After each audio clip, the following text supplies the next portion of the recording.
Hello everyone. From our previous video on why MCP is required, we know that without MCP, AI models are like restaurant staff who are not talking to each other and guessing based on customers' previous feedback.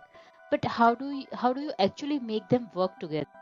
So from our previous example of restaurant analogy, we can say that each model like waiter, chef and sommelier emits events, small structured payload containing important context like user has clicked category seafood and preferences grilled fish, etc. So these events are published to shared context store, a lightweight fast access layer that all models can subscribe to.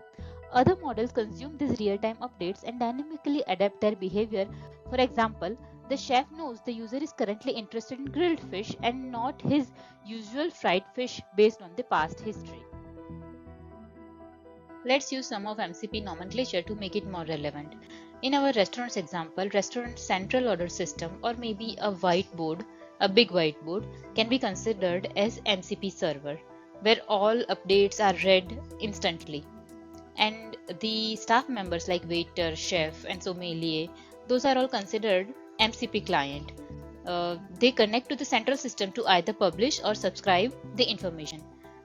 In our example, the publisher is the waiter that takes the customer's grilling preference and publishes it to the central system, that is MCP server. Subscriber can be considered as chef or sommelier that reads the information and adapt their behavior uh, in a real time.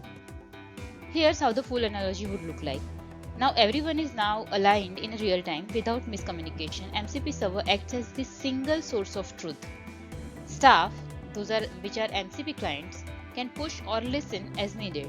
So this is how MCP lets AI model, that is clients, connect to server to share real-time user context through subscriptions using event-driven updates for smarter synchronized decisions.